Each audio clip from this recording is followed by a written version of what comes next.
Saya, Muhammad Syakir bin Muhammad Sabri, wartawan TV PSS SK Seri Tasik. Hari ini sekali lagi, SK Seri Tasik mengadakan Sukan Nikah tahunan tahap 1 tahun 2025. Mari kita dengarkan harapan dan kata-kata semangat oleh VIP dan guru besar sempena acara hebat hari ini.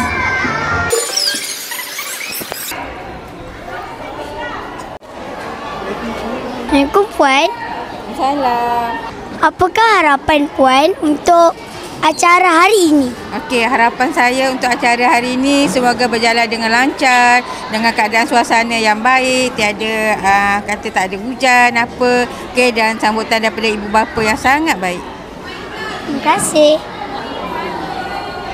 Puan? Ya. Boleh tak Puan beri kata semangat dan sedikit harapan kepada diorang yang nak bertanding? Saya doakan semoga semua murid yang mengambil bahagian mencapai kejayaan, kalah menang, adat bertanding. Okey, semoga majlis kita pada hari ini berjalan dengan lancar. Tahniah buat semua guru dan murid yang telah menjayakan Sukan Nikah pada tahun ini. Terima kasih. Satu lagi soalan. Puan rasa kumpulan mana yang akan menang?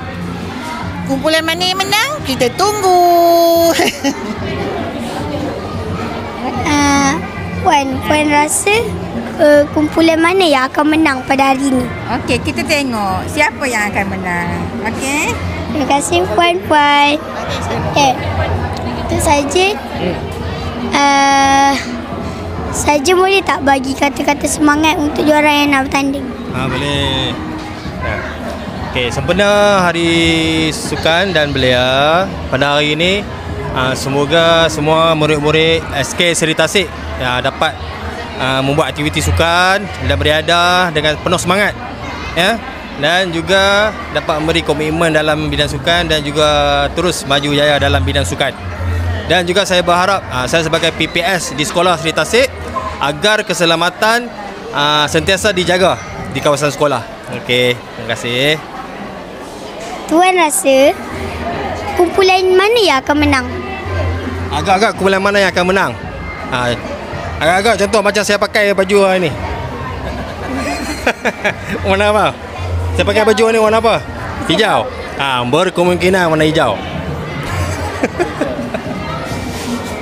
Terima kasih. Jom kita saksikan.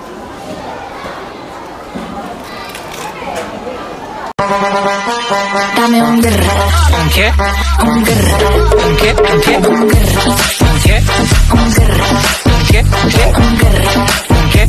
Un guerra. ¿Qué? Dame un guerra. ¿Un qué? Un guerra. ¿Un qué? ¿Un qué? Un guerra. ¿Un qué? Un guerra.